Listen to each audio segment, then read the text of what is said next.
Dzina la Tate ndi la Mwana ndi la Mzimu Woyera. Amen. Kodi tipemphere bwanji? Popemphera muziti Atate athu muli mmwamba. So lero tabwereranso kupemphero la Atate athu limene mpingo ufuna tisinkhesinkhenso kuti pemphero limeneli timalimvetsa bwanji. Koma osangoti kulimvetsa, limatiphunzitsa chani pa moyo wathu wa tsiku ndi tsiku. Paulo Woyera lero akutikumbutsa kuti tili ndi udindo osangowalekerera anthu ophunzitsa ziphunzitso zabodza, tizapanga check ndipo tizachallenja. Komanso tizidzikozekeretsa ife eni kuti tikakumana ndi anthu aziphunzitso zabodza tithane nawo bwanji. Lero ndi Lachinai pa 22 June chaka cha 2023. Ndi Lachinai la Mulungu wa 11 Pachaka. Ndipo mawu athu oyamba akuchokera mkalata yachiwiri ya Paulo yolembera mpingo wa kwa Korinto, mutu wa 11 ndi 1 kulekeza 11. Ndipo salimo yathu ndi salimo 111. Mawu athu amuthenga wabwino ndi monga adalembera Mateyo Woyera, mutu wa 6 ndi 7 kulekeza 15. Amene akutiwerengera mthenga wabwino komanso kutigawira mawu ndi Reverend Father Francis Damaseke kuchokera ku Episcopal Conference of Malawi, ECM.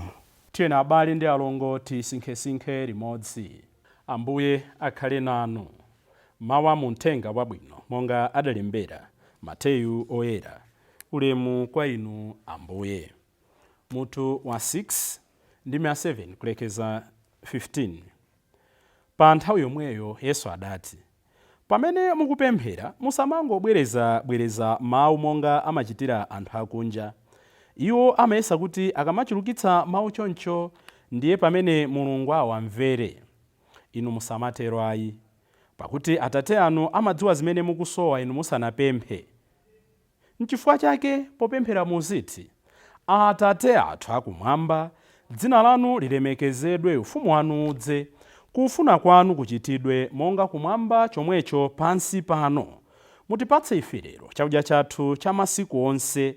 Mutikhululukire ife machimo athu monga ifenso takhululukira otilakwira, ndipo musalole kuti tigwe nzotiyesa, koma mutipulumutse kwa oyipa uja. Pakuti umfumu, mphamvu ndi ulemerero ndi zanu muyaya. Amen. Ndithu ngati mukhululukira anthu machimo awo, Atate anu akumwamba adzakukhululukirani inunso. Koma ngati simukhululukira anthu machimo awo, Atate anu sadzakukhululukirani machimo anu. Mthenga wa Ambuye.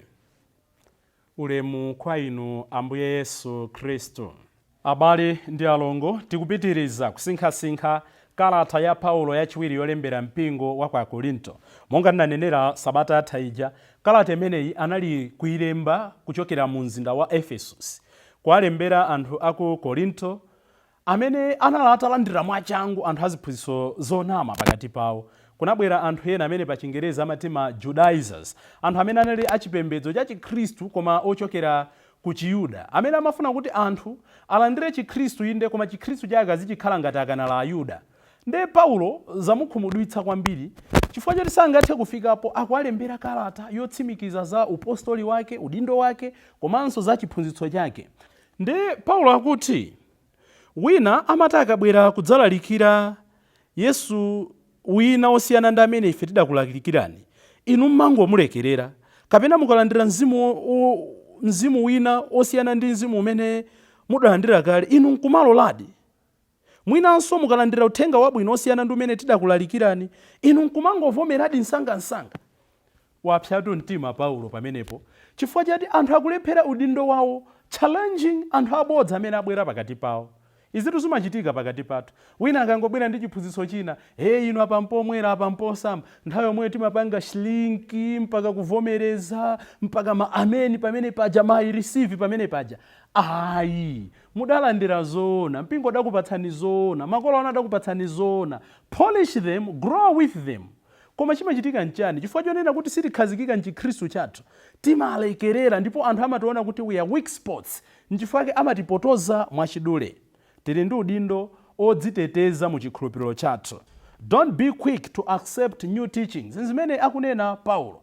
Kenaka akunena kuti inetu ndine mbuli poyankhula, koma nde panzeru kusiyana ndi amene amakuphunzitsaniyo sangandigwire mpang'ono pomwe.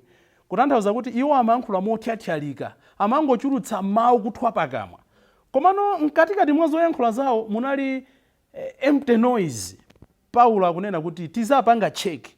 Anthu akatilalikira zinthu zimene zili zotsutsana ndi mthenga wabwino, ndi Mzimu Woyera umene mudalandira, ndi Yesu Khristu amene tidakulalikirani, muwatsutse. Tingazindikire bwanji?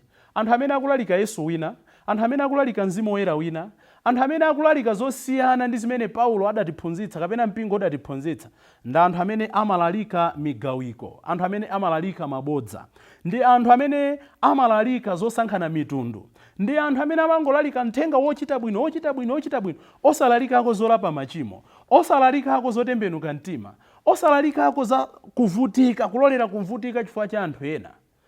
Akabwera choncho pakati pathu, ine ndikuti athawini. Osangothawa chabe, kulalika pa TV, pa radio, mukuvera pa WhatsApp. Timitsani. Musangozimitsa chabe ngati radio ye. Chotsani mabatire chifukwa mwina zitha kuyamba zokha. Fundo ndionena kuti tisamalolere kupotozedwa, koma kuti zimenezo zitheke tikuyenera tikule mchikhulupiriro. We have a duty to care for our faith. Kenaka Paulo akukhala ngati kuyankhula mokhadzula tsopano, kunkhani chopereka ija wabwereranso. Akuti pakulandira zothandiza kuchokera kwina kuti ndikutumikireni inuyo, ndidachita ngati kuwalanda. Akutanthauza chani?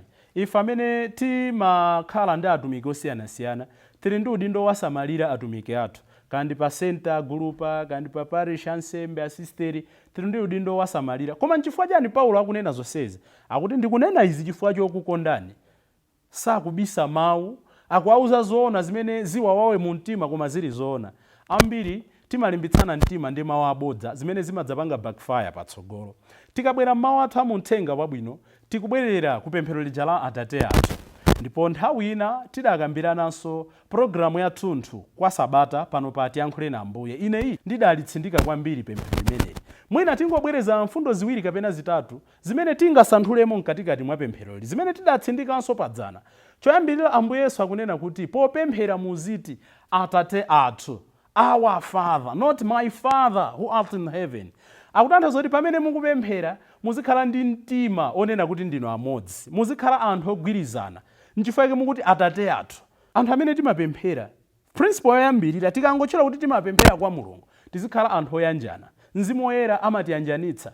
Zimakhala zodabwitsa anthu kunena kuti upemphera chechi imodzi, ndikukhala anthu ogawikana, anthu kupemphera pa tebulo imodzi, anthu tikupemphera pa misa imodzi, anthu tikupemphera mphakati umodzi, tikukhala anthu ogawikana.